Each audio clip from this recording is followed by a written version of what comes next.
listening to the Janchi Show, hosted by 3 Korean American adoptees diving headfirst into what it means to be adopted, Korean, American, and more.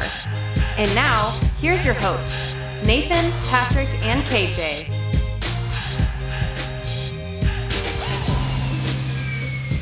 Hello, everybody. Welcome back to the Janchi Show. It's your boys, KJ, Nathan, and Patrick, with another fantastic interview. Fellas, how you doing? Doing good. How are you doing? Grand. Yeah, I am. I feel like still kind of recovering from being on West Coast time again. You were just on vacation. Yeah.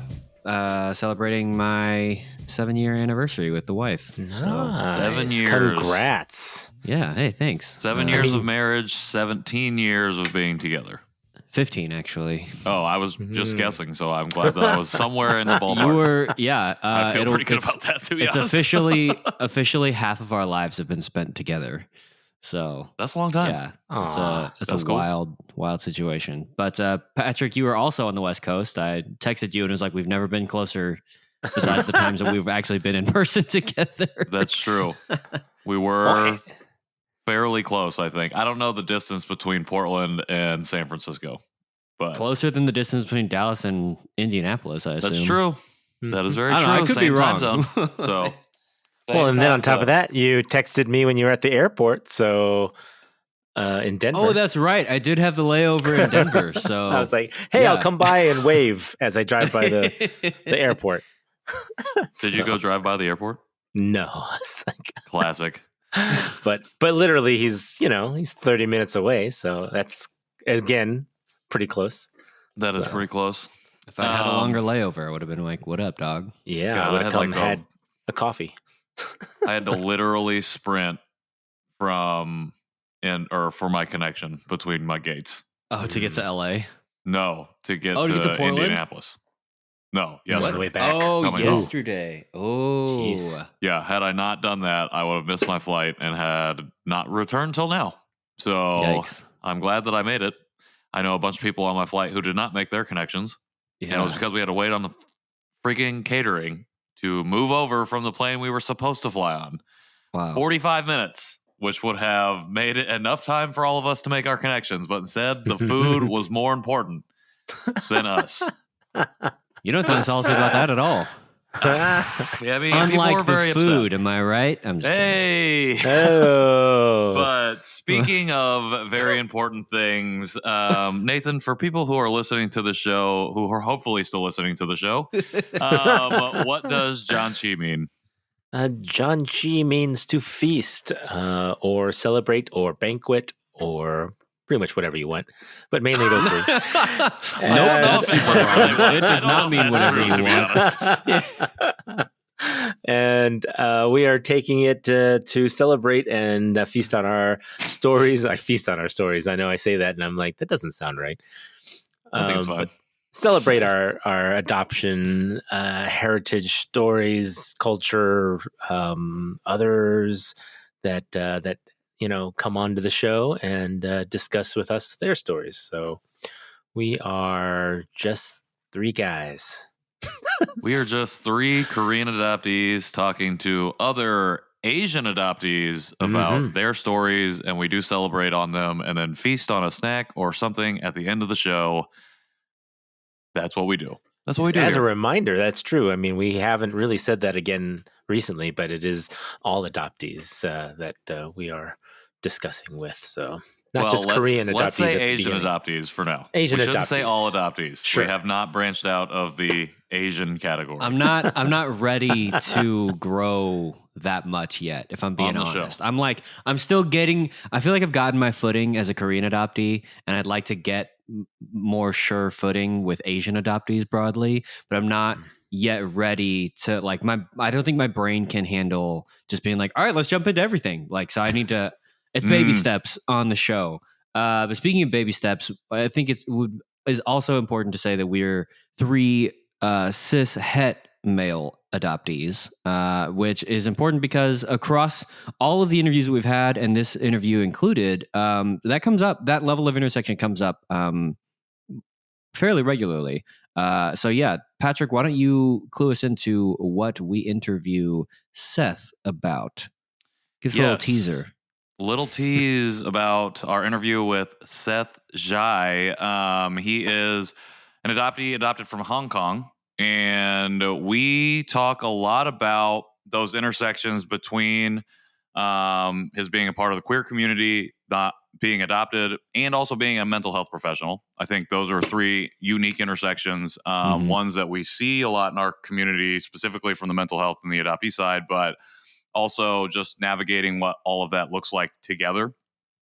And also being an adoptee who was adopted into a family whose adoptive father also immigrated from Hong Kong. I think that's something that we don't see as often in our community. And I feel like that shades a lot of of the conversation that we have throughout. Particularly when it comes to identity formation and talking about growing up in the 90s, talking about Chinese culture and things like that. So, yeah, I'm really excited to be able to share this interview with everyone because I think it's something a little bit different than what we normally talk about on the show. Yeah. We cover a lot of different bases. So, yeah, even especially like when you consider broadly Chinese adoption, right? With like the one child policy, how it's often girls who are adopted or female presenting bodies that are adopted, and so yeah, even in that case, it is such a unique story. Yeah, 100%. There's he There's gives a lot us there. a lot. Seth gives us a lot of information on his story. It is very, very interesting. So yeah, I guess without further ado, we're gonna roll that tape. Roll it.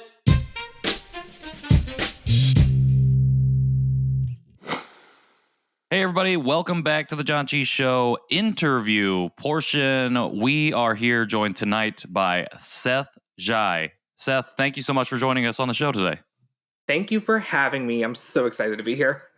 We're very excited to have you here. Yeah. Jinx. Yeah, I know we've been talking a little while too, so this is great that you came on. Yeah, I'm happy our schedules worked out. We got a good scheduling team, aka just Nathan. Shout out to Calendly, everyone. Yeah. Oh, I'd be using that Calendly so well. Seth, we start the show the same with everybody. If you would like, share as much or as little of your story with us as you feel comfortable with. Oh my god, this is my favorite thing to talk about on Earth, everyone. So, I have to go chronologically, otherwise I'm going to screw my own life up. So, I was born in December in Hong Kong to a teenage pregnancy. If 16 and pregnant was around in the 90s, I could have been on it in Hong Kong. So both my parents were 16. I was immediately put up for adoption, and I was adopted July 4th the following year. So I was 7 months old, and I went from Hong Kong to New York. So I have a lot of unique things about my story. One of the big unique things is that my dad is also from Hong Kong. He immigrated here when he was 9. So my whole family is his side is from Hong Kong. Huge, huge, huge family, like deep roots. They've been in China forever, obviously. They immigrated, so they were just there. My mom's side is like stereotypical New York Italian Irish. If you've ever seen Goodfellas, that neighborhood where the filming took place was where like my family resides, and that's their jam. So I like to tell people all the time that my viewpoint, because I was born early 90s, because what was on TV in the early 90s all the way up to like early 00s or 2000s, as they say. Friends? Friends, The Nanny, Seinfeld, like everything took place in New York. Every Very movie true. was in New York. Yeah. I lived 5 miles outside New York, next to JFK. So like my whole world was New York. And that's how I thought everyone was. That's how I thought everything will be, and it did not stay that way. Around the time I was 3-4-ish, I started getting curious about my birth family. Like, why was I put up for adoption? All that jazz. The typical questions some of us get along the way. The unique thing about me is that as a true colonized person, because British owned Hong Kong until like 97. So fun fact, everyone, my passport was straight up Hong Kong, British Hong Kong. I was never a citizen of China. Yeah, I know. Super cool. But that means all my paperwork was in English and all my birth certificates and everything. So I've known who my birth family is my whole life. Wild. Yeah. And that's how I knew they were 16 and pregnant. So my parents broke up before I was born. Very typical 16. Not staying together for the rest of their lives.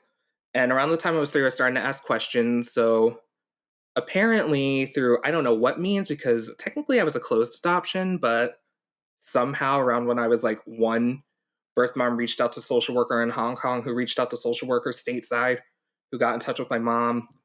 And she was like, you don't have to reply, but birth mom wants an update. And my mom was like, well, it's his birthday. We're doing Christmas cards. She just got to add it to the list. So yeah, I had a very knew she existed, was living my life anyway in New York, a relationship until I was 3. That was around the time we were adopting my sister, non-biological related, who is from Guangzhou, which is like right across the little harbor in China. So yeah, that's when I was asking questions. I got photos sent over. Turns out my birth mom, even though she was 16, was the oldest of her siblings. So there was a brother or uncle, brother to her, who's 2 years younger than her, and one that was 4 years younger than her. And so I got photos. I got to see what they looked like. Good news for me. Still to this day, they all have full heads of hair, so I'm excited. It's important. Yes, I'm vain. I'll say it. So very important to me. I looked at the same thing in my photo too. Yeah. Actually, my mom was the one that pointed it out to me, like, oh, you have hair. I'm like, great. So yeah, that was around like 97, kind of like was when I started asking questions. Got satisfied real easy because I was just like, oh, okay, because my adoptive parents said it real plain and simple, like they were 16 and too young to take care of you. So they were like, this is your best shot. And I'm like, fair. So throughout school, I was actually always super proud of being adopted. I've known forever. Like, my parents actually asked the social worker as they were in the process of adopting, like, what happens when they ask. And the social worker back then believed if they're asking, they're ready to know an age-appropriate view. So, and also when we were getting my sister, like, they kind of had to like explain what it was anyway. But so I was always super proud of being adopted. That doesn't mean everyone else around me in school was. But I got bullied for a lot of different things. So that was just like topic of the week. Got bullied for being adopted. Got bullied for being super obviously gay. I didn't catch on until I was 13, but whatever, people. Lived through life. By the time I was in high school, I was like curious again because I was like, oh, we haven't spoken to her in like, 5-6 years? And my mom's like, I don't know, let's just check Facebook. We found her immediately. So because they're Hong Kong, they're not blocked by like all the China stuff. So I am friends with a bunch of my family members on Facebook. But it's also funny too, because none of us speak English, or none of them speak English except for my uncle, the younger uncle. I don't speak Chinese. So we're just like our biggest Instagram fans is really it. We just like each other's photos. Also, It's that's pure when I found emoji communication. Yep. it really is. It's like those like stickers that Facebook has. Yeah. Oh, yeah. I get Happy New Year's, I get Happy Birthdays, and I just get likes whenever they post a photo of relevant fun in life. But Is that's it also just the thumbs up like, or a little big heart? No, they go deep, like stereotypical like Asia like deep in stickers. Like I get a bunch of fox ones, I get like chickens. The ones you have to download. Yeah, so I'm like, cool. There should be a term for that, like emoji communication with adoptees and their biological families. There should be like a term. You could coin something. Oh God, what would it be? Oh no, because it would be parallel pictorial communication, technically, if we're going by like how you would name things in psych. By the way, I'm a therapist, everyone. All right. I like it. Bring it in the terms. Yeah, I was parallel. That's not like what at all what I expected. I imagine just like sticker communication, something simple. And you were like, no, actually, there is an amount of parallel communication there. Happens beneath. Yeah. All right. Okay. Look, I may be a therapist, everyone. I did not want the research side, so take everything I say with a grain of salt. I am not licensed to do virtual therapy to all who listen, probably across the world here. Yeah, that's good. We're not a therapy show, so that's a good disclaimer. Yeah, we're mostly just here for funsies. Yeah. I came for the snacks. Yeah. So in high school, that's why I found out when I found out I had siblings. Ooh. So it turns out I have 3 younger siblings on my mom's side. They were like 8 and younger at the time. So what is that? I'm like twice their age then because I was like 16. So I guess I'm like 8 years older than my closest sibling. And then the other one was like 4 at the time. So I asked the birth mom, I was like, hey, so in our best emoji communication style, do they know I exist? And she was like, not yet. I do want to tell them, but we got to wait till they can understand what happened. Yeah. And I was like, well, I mean, one of them's almost the age you were when you had me. So, it's going to be soon. I don't even think they still to this day. I was 16, like 13 years ago-ish. So whatever. It'll happen when it happens. Yeah. So I had half siblings. I also have a lot of cousins from those 2 uncles. My birth dad really doesn't want anything to do with me. For a while, he sent me Candy Crush requests every day. I never played Candy Crush. So All right. that was the extent of our relationship for a while. Then he disappeared from Facebook. Life continued. I went to college, got my master's degree. I'm a therapist. Living the dream, everyone. And then, so fun fact. So people think like, for knowing my family all this time, my big thing about wanting to know them is I'm very fortunate, I would say, that I never felt the whole what ifs, like the empty heart that's always on TV that people talk about. I always felt that I grew up in such a loving family that I was just like, look, I'm happy where I am kind of deal. But I will also admit, I've known my story my whole life, so very unique. Not doubting anyone else and your experiences. Me personally, happy where I am. Happy where I am being. Same thing with my adopted sister, because she's the total opposite. She knows nothing. We don't even think her paperwork's hers. So, but she's always like, I like where I ended up. I don't care about the past. I'm like, okay. Something my parents had a huge guilt trip over growing up, that I knew everything and she knew nothing, but she doesn't care. Like, genuinely does not care. Yeah. Because I've been on other shows and stuff, and I'm always like, talking to my sister, I'm like, hey, your story's kind of cool too. You should tell it. And she's like, I'm good. I really don't care. So, oh well. Life moved on. I did 23andMe because even though my dad his first language is Cantonese too, my dad has this whole thing. I don't really think he's down that I know my birth family, because I think it's like a weird thing in his conceptual head. Like, my dad's side is super traditional Chinese. So, I don't know. They just have like weird trickle down values too. But they were all down with me being gay. They just didn't care about it. I was like, okay, well, love me for me. Thanks. Yeah. That's interesting. So random. I like to think it contributed to the fact I was so obviously gay my whole life that they had like 13 years to catch up and get used to it. But that's a theory. I don't know. And my dad's side will never open up to tell you. So anyways, I did 23andMe because there was some weird communication thing that I could never find out my medical history. And that's the one thing I really wanted. Like, what am I going to die from? So I did the 23andMe test. I bought the upgrade because back then it was just a one-time payment to get your medical stuff. And turns out I'm super healthy, everyone. So that's exciting. Yay. And I'm not pre-diagnosed or preemptive to anything. Except for having like an attached earlobe and dry earwax, which is fine. I got that dry earwax too. Honestly, I didn't know people had wet earwax until I took that test. And I was like, that's what what on I'm earth? saying. Yep. I don't even want to know what that's like. That sounds terrible, honestly. So, not judging you if you have it out there. Yeah, I know. But Oh yeah, totally not judging you. I just don't want to. I just don't want to. Yeah, deal with it. I can't even imagine. I don't. It's fine. That's not what we're here for. We had to eat later. I won't go into it. Yeah. So a year ago, 23andMe was like, you have updates. I'm like, okay, let's go see who's my like 4th cousin today.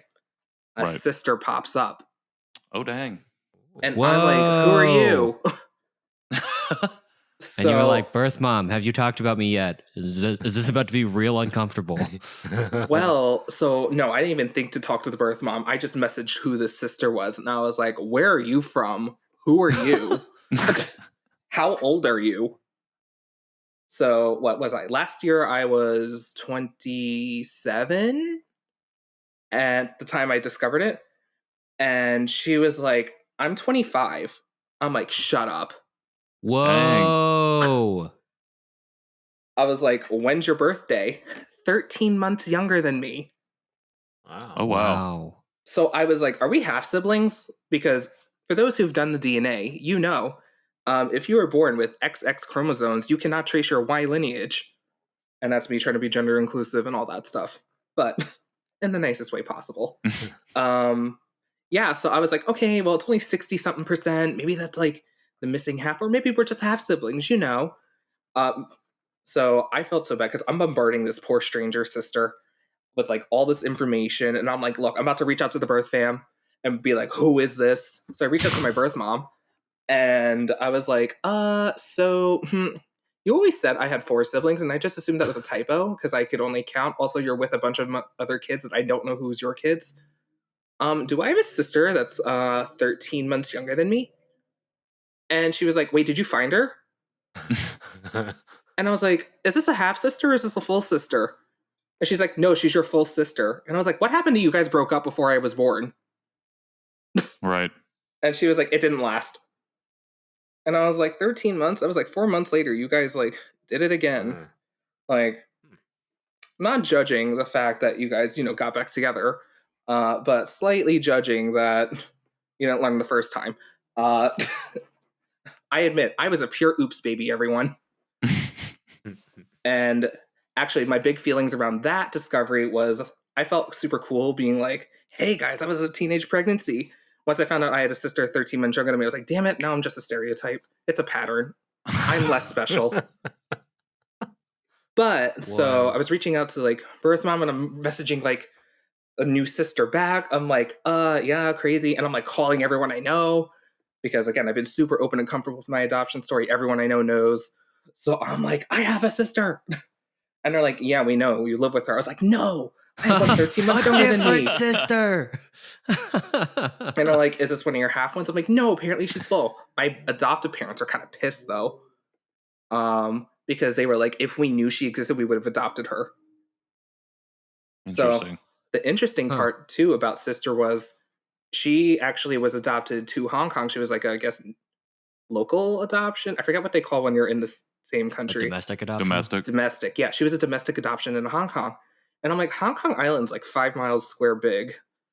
Like, cool. So I'm like messaging her like, okay, yeah, I just talked to the birth mom. She confirmed like we did exist together, blah, blah, blah. Turns out she had no information about our birth parents. So I accidentally flooded her life with all this information. And I was like, oops. I just assumed you lived in the same 5 square miles. You would have known each other. Yeah. So that's an interesting dynamic. Oh yeah, I told you guys I'm a therapist, right? Turns out, new sister, the one that's like 13 months younger than me, she works at a men's mental health clinic. And I was like, what? Look at us both in mental health. You're like, is this genetic? Are we also predisposed for mental health work? Mental health work. We're both obsessed with boy bands. We have the same face. Like, the only person that's had the same face as me is my uncle, the 12 years older than me. And I call him my uncle twin because he looks really young. So I'm like, wow, look at that. So now we like Snapchat every day. She's living her life in Vancouver because she went to college in Vancouver, lives there now. Living happily on the East Coast, USA. And I feel like there's something else I forgot to mention along with this story. I don't know. My story's all over the place, and those are like the big highlights. I mean, those are some massive highlights. Yeah. Birth dad just had a baby. That was the other one. Oh. So you have another half Just recently. Yep. Wow. Interesting. I'm like, also, you're communicating with him not through Candy Crush, then I assume, or did you just like I found out because he find that out via Candy Crush request? I found out via he changed his Facebook photo, and I was like, "Who's this lady and a baby?" Interesting. And so I just like crept for a second because he was off Facebook for like 8 years. Suddenly he pops back on with this lady and a baby, and I'm like, "Oh, guess there's another one." Wild. Another sibling that doesn't know I exist. That is wild. Hooray. Not hooray, but you know. I would happily pop out of a cake for them. I'm here. And everyone's like, who? What? Oh, wait, who? I'm like 30 years older than you. Congrats. Wow. All right. Lots to Yeah. unpack, I feel like. Yes. Lots of the big highlights. I appreciate you sharing all that with us. My first question is, you said that you were first curious about your own story and your adoptive or your birth family at like 3 years old. Yep. I kind of want to know how that came about. Like, you said that you're specifically on your adoptive dad's side, like it didn't seem like they really engaged in that conversation a lot. And so I was just wondering just how you said that you got curious, like what prompted that curiosity? I honestly think the process of adopting my sister, Okay. like seeing like what it was like, how it operated. I was like, you guys are doing a lot of preparation. Is this what you did for me? Cool. Why was I put up for adoption? Yeah, I just feel like it's so interesting to me. It's just so young. And I've been like, I just started my therapy journey and we're talking about like accessing like repressed memories and stuff like that. And I'm just like, I don't really have any conscious memory like pre 5 years old, I feel like even. And like, I just to even, I didn't get curious about my own story till I was 30. So that's like 3 decades after after you had that come about. And we adopted, or my family adopted another child too. A year and a half after I was adopted. So I just feel like it's so early to go on that journey. And I feel like a very rare instance of, like you said, you've always had access to your story and you've always known what it was. And to feel, even with that monumental act, aware enough to be like, oh, I want to ask questions about my own story. And then to just have access to all of the information that you had access to is really interesting. Something I haven't heard before. Yeah, and that's actually the big thing with Hong Kong is, so I know that like a lot of Chinese adoptees talk about one child policy. That straight up wasn't me because it didn't affect Hong Kong because we were colonized. Sure. So many people were so angry at me during Black Panther when everyone was calling people colonizers because I was like, I can legitimately do it. Leave me alone. I'm going to call everyone a colonizer. But yeah, my access to records, my ability to be a sibling and put up for adoption, like, yeah, so that kind of excludes me out of a lot of like Chinese adoptive stuff, despite the fact that Hong Kong's in China. We're all ethnically Chinese.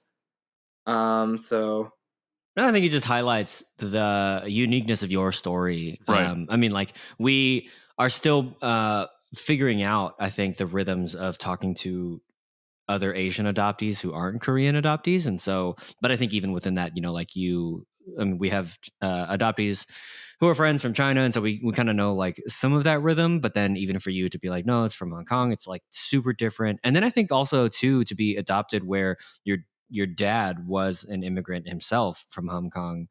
And then growing up with that dichotomy, because the other thing I feel like that we talk about and we've heard on our show is with transracial adoptees, it's just like, yeah, I don't know. I didn't even realize I was Asian until like I was 28. And then I was like, oh, damn, I'm Asian. I got to figure that out.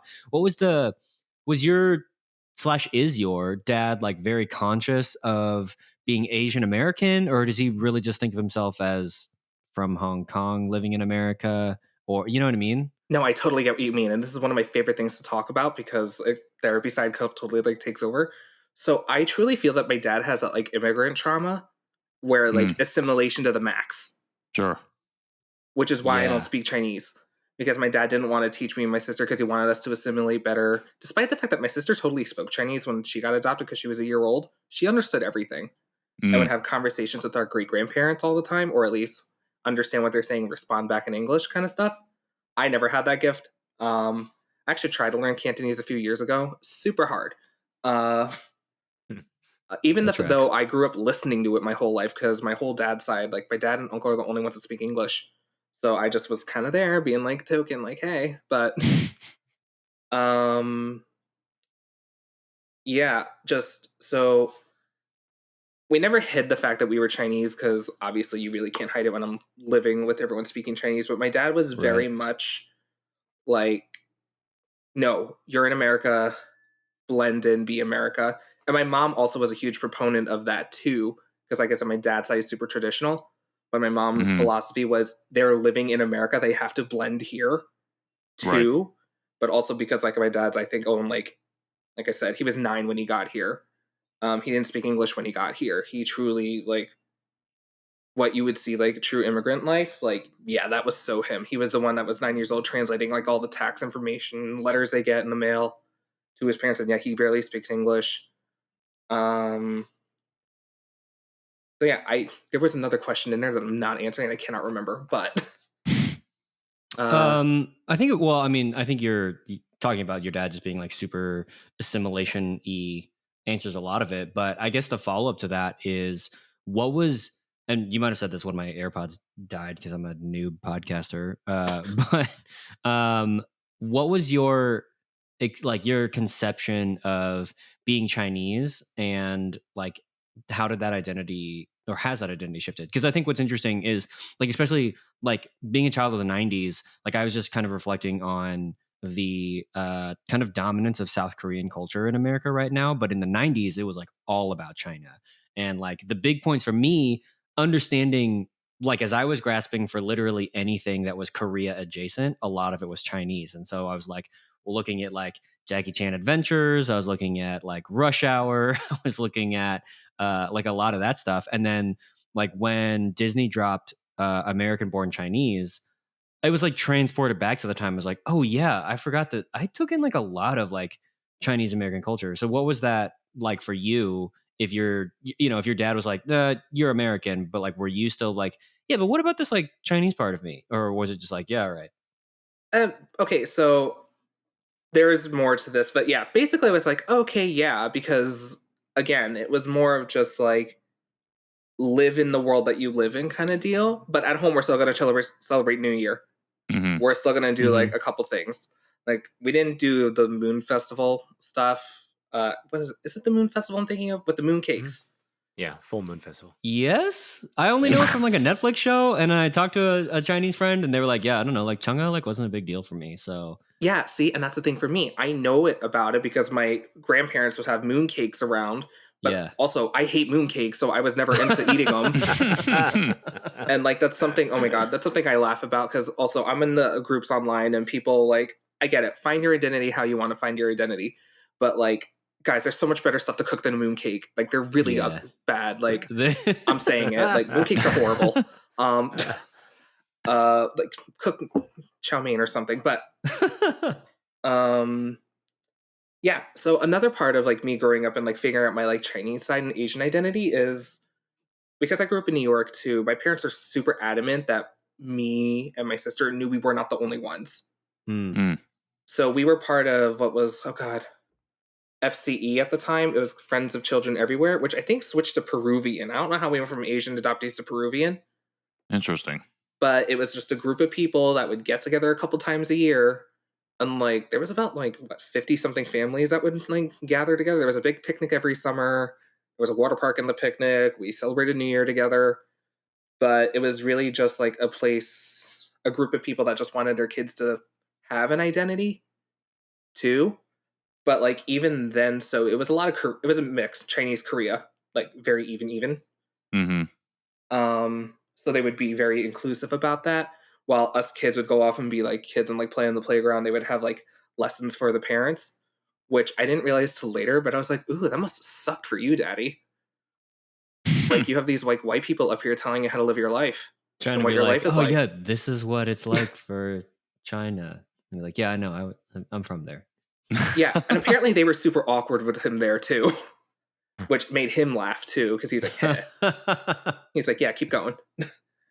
But I don't know, like that was another part too. Is just like my parents are very adamant that we are not alone, and that was something my mom used to say: you are not the only adoptive ones.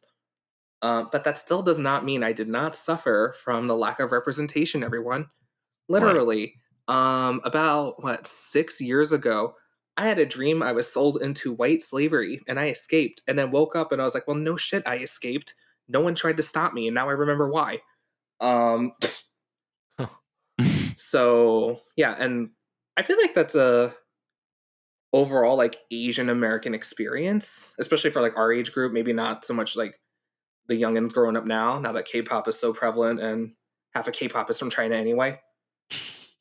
So we could find someone we identify with. The other thing is too, my adoptive dad does not look Chinese. He is 6'2" and pure muscle, and he is like huge. So people, and he's super dark too. So people think he's from Samoa all the time. And because I'm short and super tan, people think I'm Filipino all the time, which I don't mind at all. I'm very happy that I'm tan, which I found out later in life. I'm like, ooh, I would not be down with the world in China, apparently. In fact, my new sister was the one that pointed out my lips are too big for China. I was like, ooh, I like my lips, thanks. And you're like, what do you mean they're too, what? No. Yeah. Yeah. Going back to this gathering that you did, how did you relate to that? Did you like it? Did you keep any friends from that group? What did you think about the community and the adoption community? I saw it more as just fun activity. Like, yeah, it was more fun to celebrate with like the group of people than it was to like go out to eat with my grandparents on my dad's side, kind of deal. You're like, it's nice that we can all commiserate about these crappy mooncakes. We didn't do mooncakes there, luckily. But yeah, just like the gatherings, the groups, like it really did just show that like we're not alone. But Okay. I don't know. There's a couple that like we did hang out a lot with, but not really. I haven't kept up with them like in person, I guess, in like 15, 16 years. But like we're all Facebook young. friends and stuff. We're all like, cheering Throwing each those other stickers, doing that parallel pictographic communication. Yeah. Playing some Candy Crush. Yeah, people are getting married, and I'm like, oh, so jealous. Go you. But yeah, just all living life, happy that we knew each other and we were available to understand that we were not alone. Actually, I really think my mom benefited most from the groups too. Not because she like learned about culture and stuff, but just because like resources out there that were available, like doctors that understood the process, doctors that understood that, or even like psychotherapists that understood it's not because he's adopted. Because remember, 90s, everyone thought that like axe murderers. We were all axe murderers back then. Like immediately. I don't know if that was like with you guys. That was definitely on TV a lot. What I saw, and actually, I had a lot of people. That adoptees would grow up to become axe murderers. That all axe murderers were adopted too, and that all of us were going to end up being that. I don't remember that either. No. That's interesting though. I got to look up axe murderers now. We'll have to do some regional news deep dives. Yeah. I swear, make sure like not to go straight buy up, one of the axe. social workers told my mom that, like, oh, be careful with your kids, like they're adopted. And she's like, what does that mean? Yikes. My mom's a very confrontational person too, so it did not end well. We were not allowed to speak to her anymore, and that was like that's probably good. 5 years I wasn't able to speak to the social worker at school, which is also funny because therapist now. Anyways, So speaking of now, you also have a podcast. And you have, I don't know how long you have been doing this. Tell us a little about it. What's the, what's the motivation? What is it all about? Okay, so, fun story, everyone. I opened up the show with talking about how vain I was. So, it translate here too. During the pandemic, I bought a microphone because as I was working virtually with people, I was like, I need a good microphone, and they're getting really cheap right now. So I bought a fancy mic. I had a lot of friends with the podcast, and I was like, cool, I need to do something with this microphone. It took me 8 months to come up with the idea. So the show is called The Shape of a Star Podcast. The word podcast is in the name to get it through to people. Because a lot of people are like, it's the shape of a star. I'm like, no, it's a podcast. Thank you. Yeah, the gist of the show is that like everybody has a story. We just need to shape it so that like we're the star or something along those lines. I realize that I find everyone fascinating, no matter how boring you may think you are or how extravagant your life may be. Everyone has stuff that makes them tick, and how they've discovered their tick makes them fascinating to me. So that's what the show is. I just bring on a new person every time, and we just talk about what makes them them and how they ended up where they are now. I've had adoptees on. That was going to be my next question. Oh yeah. Yeah, I've had adoptees on. I've had music people on. A lot of actors, a lot of writers. A couple people from TikTok have come on. And just honestly, especially in the beginning, I was pulling anyone that was willing to come on. Blackmailing some friends to come on. But yeah, no, every episode is just a new person that says their life story. Lots of performing arts, lots of different therapists. Yeah, pretty much just I like talking to people. Yeah, that's awesome. I think it's so important too because like when we started our show, it was in the pandemic and we were looking out for like adoptee specific resources and things and just found that like it was only interviews, but I didn't really know like how it was sourced or anything like that. And like when I got my start, I was a guest on another show. And it really like gave me that kind of internal validation. Just be like, no, yeah, your story is worth telling. And like I was in performance, for lack of a better term, it was like in doing church music, right? So just like used to performing and being a certain way, to certain personality, whatever. But it was just like I was like, yeah, I don't know, like this is just who I am, I guess. And then as we started the show, I realized how important it is, like that first yes for a person to just be like, yeah, no, I want to hear your story, even if you think it's super boring or if you think it's super extravagant, whatever. Like it's worth sharing and worth doing. So I think it's really awesome that you've got a whole podcast dedicating to giving people yeses and being like, yeah, tell me about your story. That's awesome. Thank you. And yeah, that's the whole thing behind it. You're right. Just I'm totally down to chat. I'll talk to almost anyone. As long as you're not actively trying to hate kill me, you're down to welcome on my show. Oh, you're not cool with hate killers? Interesting. Okay. Hate killers, axe murderers, leave them out. We're not about that life. I'll take an axe murderer as long as you're not aiming at me, but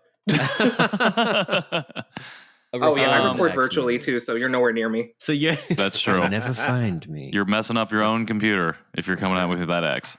Yes. What took you into like what led you towards therapy as like a career? Like what was the passion behind that? Honestly, so I work in schools and I love school hours. All right. I also realized along the way that I have the gift of having people able to open up to me. I don't know what it is. I do see that some people have it, some people don't. I call it a gift because I really like it. I think that helps the show a lot too, my own show. But yeah, I knew I could help people. And yeah, the reason why I chose where I chose is because I really like school hours. I'll be honest. I like the consistency of like weekdays, nights free. And Yep. I don't know. I just like, as I went on in life, I realized, wow, I do help a lot of people. Because despite the fact that I'm here talking about my adoptive story, like I kind of said earlier, my adoptee like identity was pretty solid growing up.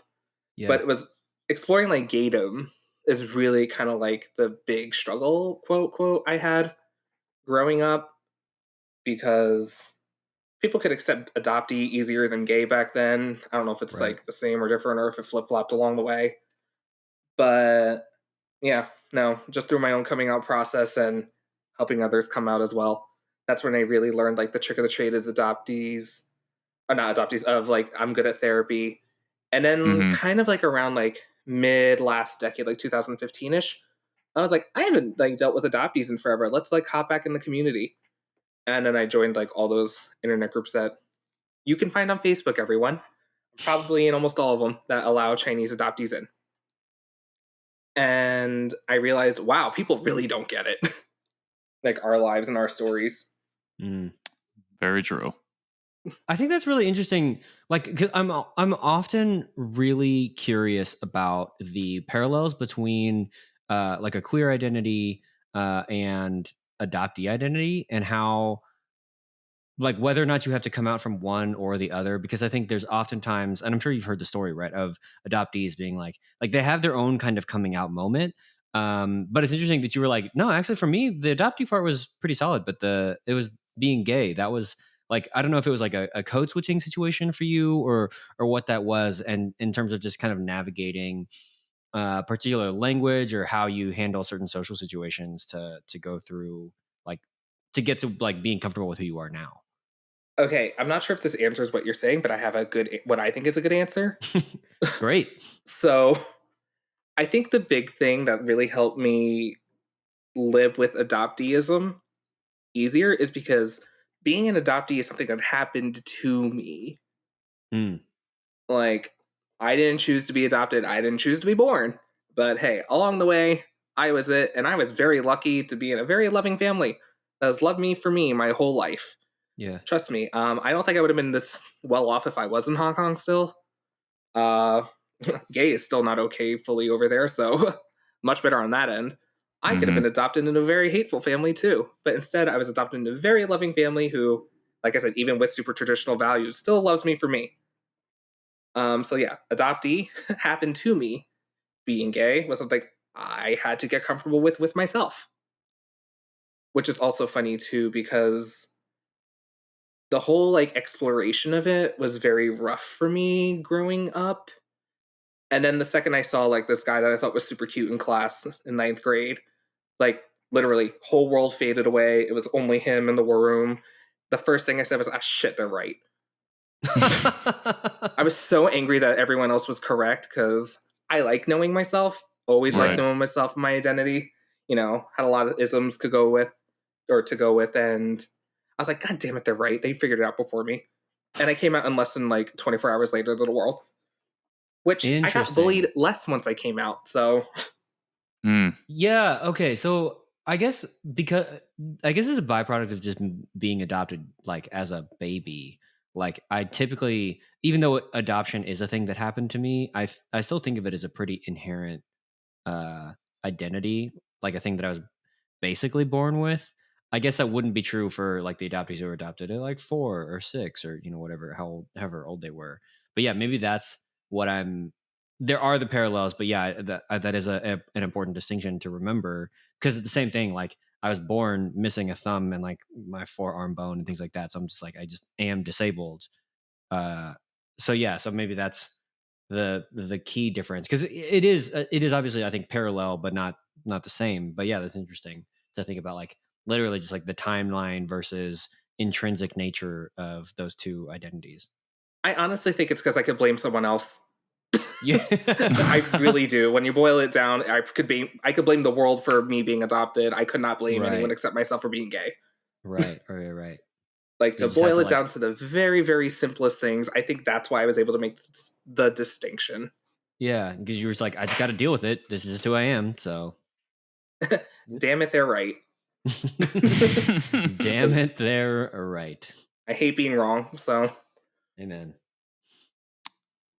So you said you hopped back into the community around 2015. Do you still find yourself in community with a lot of adoptees now? Like in terms of what you do for your work, in terms of just socially, what does that look like for you?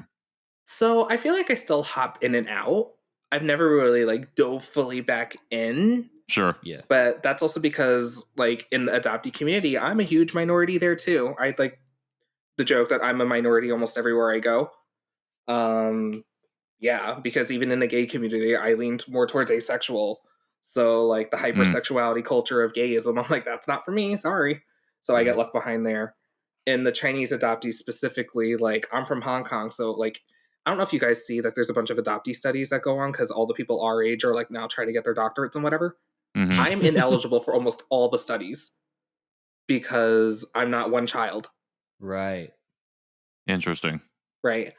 So that's why I haven't like fully like enmeshed in, but I have my friends around. They're actually very local. I found out. One was at the same college as me actually when I was in the group. I was like, "Oh, hey, you're at the school too." And he was another guy from China, which if you don't know, there's a huge disproportionate ratio of gender in from China world. Mm-hmm. So I was like, oh my God, another Chinese guy. Hey. And now we work in a similar field. So I'm always like hitting them up. Actually, because I just switched jobs recently, everyone, into a field similar to his. We literally talk every day to like compare notes because we work in very similar, very close proximity schools. Like, oh, did you hear about this today? Hear about this policy? That's interesting. Yeah. And yeah, so just, I don't know. Happily to be. Oh, I've also done like the meetups occasionally. Because I'm in the DC area, they hop between Maryland, DC, Virginia, and I don't like driving. So I'm not driving all over the states. I'll go to the ones near me. But because they rotate every few months, I'm like, I'll see you guys every few months then. It's fine. There you go. So besides avoiding mooncakes, what's on your plate for discovering more or more into your culture, your adoption? What do you, what's next for you? One day I will meet my birth family. But the weird thing is I'm not in a rush to do it. I don't know if it's like the whole delusion of invincibility that because they were so young, that we're all still young. Mm. Like, I don't know, my birth parents aren't even 50 yet. So I'm like, we got time. And also, my siblings don't know I exist. So we got to wait till they know before I like You pop don't want up. to just be like, yeah, that's not, nobody wants that cake right now. Yeah. So that's part of like my discovery of adopteeism, I guess. I don't know. Is that really an identity aspect of being adopted or adopteeism, or is that just like my next step in my adoptee life? Who knows? We can't judge each other. It's not each other's paths. I Yeah. don't Go with know. We can. We can. Oh judge yeah, each we other. definitely can, We- but we shouldn't. On the show, we don't. We But, don't, yeah. Off the show, I'm just kidding. But yeah, no. Eventually, I'll meet my birth fam. I was in China when I went and adopted my sister. Like, I know it was like 1997, but honestly, I don't have the travel bug in me. So, will I ever go back?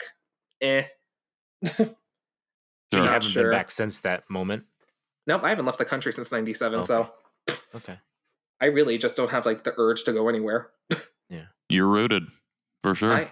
Yes, East Coast specifically, everyone. If I leave the time zone, I'm like thrown off forever. So I'm back. You're like, I can't deal with this jet lag. I'm like, it's 1 hour. I can't do it. I can't do the jet lag. It really was that bad one time, actually. I was there for 5 days. I could never adjust.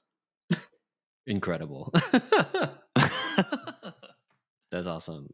Well, Seth, thank you for sharing your story. It's been really like a lot to listen to you. It's been so enriching, I think, for me to listen to your story, to all of the uniqueness of it, and the way that you tell it is really engaging and fun. And I'm just like always, it's just been a fun exploration. So thanks for coming on and doing that. We are going to take a break, and when we come back, we're jumping into a snack. I don't think it's Korean, but honestly, I don't know what we're eating. I think I saw beer chips. I don't know. Roll the tape.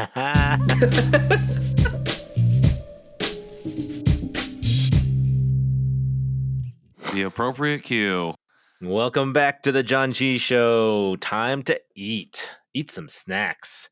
I am excited for this snack, and I think Seth is as well. Thank you so much for that great interview, Seth.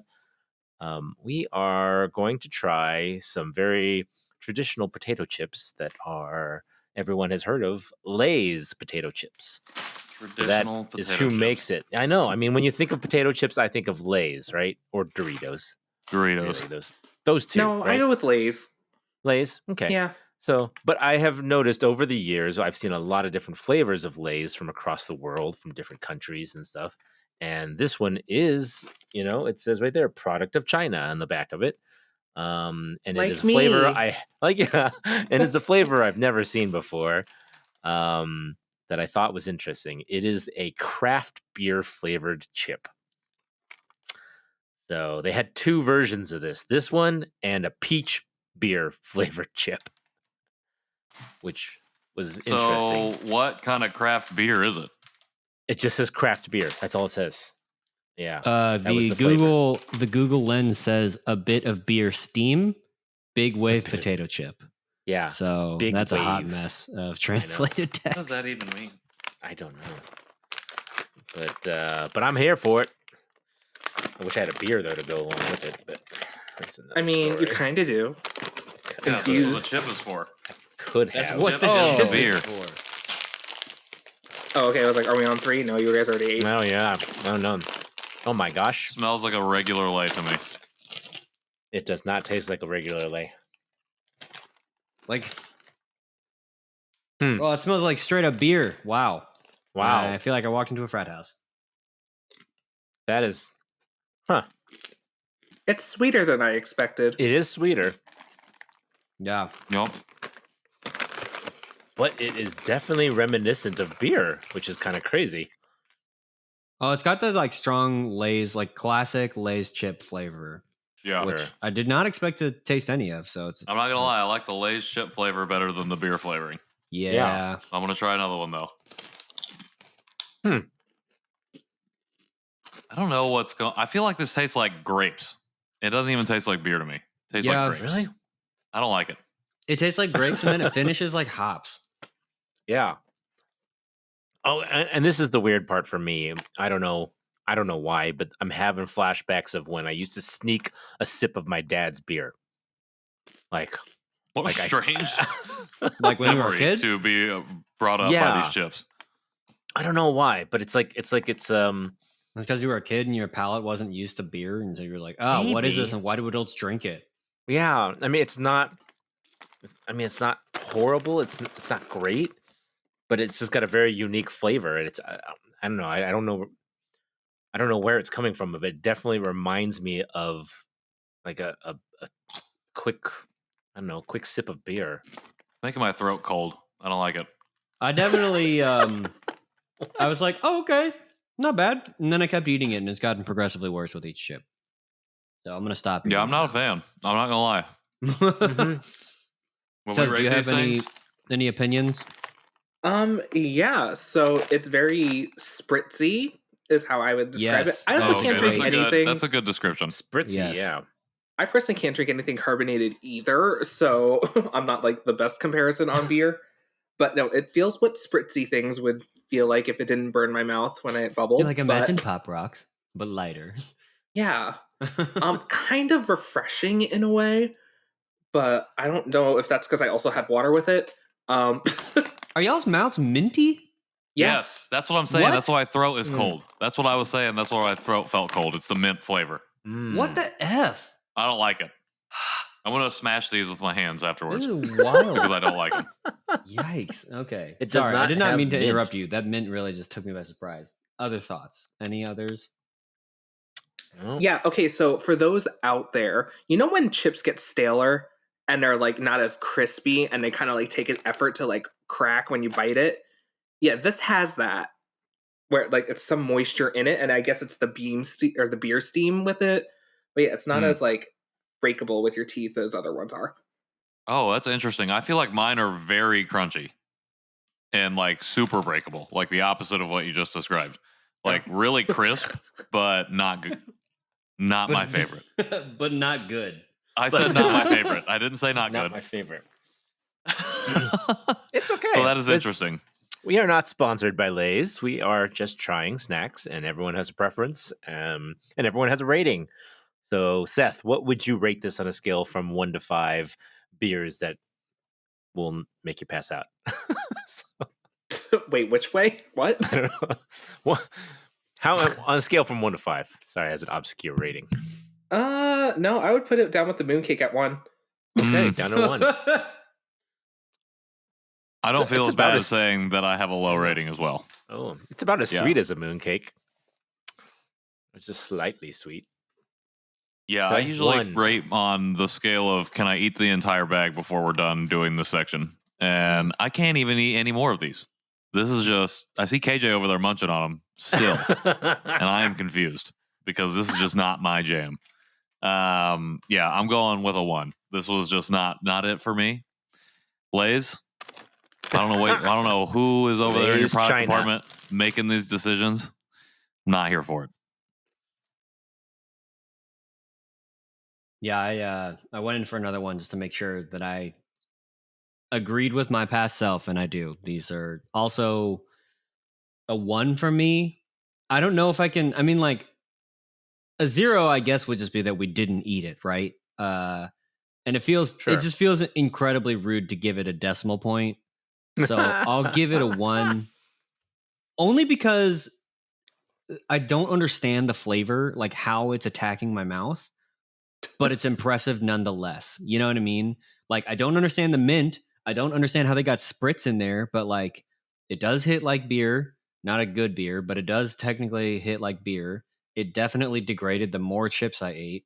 And yeah, I'm just like, I feel like I drank a beer, I guess. So it's like a non-alcoholic beer that it was also crunchy. And yeah, it's a weird experience. It is so definitely weird. I would definitely recommend people try it. Just don't expect much, or expect exactly what I've described. So one out of 5 for me. I have some similar reflections. As you said, it's confusing, and yet it's accurate. And because of that, Yeah. I actually want to give it a 2. Wow. So yes, I don't like it, and yes, I don't think I would have it again. But the 2 is there because it's not false advertising. In my mind, it tastes like a beer and a chip merged and had a baby. And this is like, I don't know. It's just weird. I'm really curious now about the peach flavored one. I think that has to be worse. What if it's better? Because then It'd it's probably be sweeter. better. I don't know. Maybe. And maybe next time I'm there, I'll buy one. But it's definitely not. I mean, I don't know what I was expecting from a chip that tasted like beer, to be honest. So when I picked it up, Yeah, you're right. Maybe that's on me. Yeah, right. So, but yeah, I go with a 2 just because I'm impressed that they could make it taste like beer, but it's low because I don't want to eat anymore. Also, but it does taste like a Lay's chip, so the Lay's chip is still kind of good. So, See, I only got that on the first chip, and then all I can feel right now is the mint in the back of my throat, and I'm just not happy about it. I gotta go brush my teeth. As soon as I leave here, I'm brushing my teeth. All right. I'm out of here with that. Well, there you have it. Great. Seth, thought you were again, gonna thank you keep for going. coming on and sharing your story with us. I feel like there's a lot more to unpack, and I would love to have some other conversations with you, particularly about the Hong Kong adoptee experience. I just talked to a few other Hong Kong adoptees and would love to compare notes. I don't know if that's the right way to describe it. But yeah, we'll definitely do that. Where can folks find you? Where can they find your podcast? How do they get in touch with you? Okay, well, we are on Instagram and TikTok at The Shape of a Star Podcast. We are on Twitter that I never use because I hate Twitter, which is now X. But it's at The Shape of a Star. It's just at The Shape of a Star because podcast was too many letters to add onto it. You can follow what I do for fun at my Instagram's Lodestars Lagoon. It's private. If you request me, I'll scope you out and make my judgment there. But if you want to get in touch with me, reach out to the podcast. There's also at The Shape of a Star Podcast at gmail.com. I guess there's no at in front of the email. Whatever. That could confuse people. They'll be like, why is Seth not getting my emails? Why am I spelling AT at the beginning of this? But yeah, redundancy, the same logo everywhere. And yeah, if you have a cool story in life, feel free to come on my show too. Hey, that's branding. You got to have it the same. And the fact that you got that length of a handle on Twitter, on X, whatever it was, commendable to you. All right, well, we'll link all of those things in the show notes. We'll even link your email down there in case people want to send you an email to get in touch with you to come on your show. We normally don't promote other podcasts on the show, but we will promote yours. Sorry. No, I'm just kidding. Inside joke. For anybody else who wants to connect with us, you can do so at Janchi Show on all the social media platforms. We have a Gmail as well, janchishow@gmail.com. If you want to send us a note, you can also leave us a voicemail at 972-677-8867. And if you like our show or if you like Seth's show, go on to whatever podcast player allows you to leave ratings, and please leave us a rating or review. It always means a lot to us to be able to get those things and to make our shows more visible. So we really appreciate that. Also, you can support our show by going to janchishow.com. Got a lot of different things there. Like we have a store. We have the rest of the stuff that's there. Buy me a coffee. Thank you, by the way, Cheryl, your mom. My mom throwing out some snacks for us. Thank you, Alicia. Oh, did she buy these terrible chips? Great. Thanks, Cheryl. Yes, we have a Buy Me Coffee as well. If you want to go on there and support us that way, always greatly appreciated as well. If you want to find me, you can do so at Patrick in the World, wherever I want to be found on the internet. I am at KJ Roki, wherever I want to be found on the internet.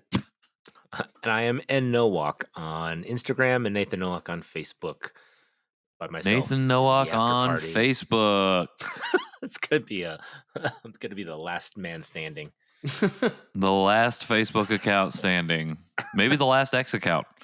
All right. Well, that's it, Seth. Again, thank you so much. Really appreciate you having you on. We're gonna have more conversations. In the meantime, until next week. Janchi. Hey-o.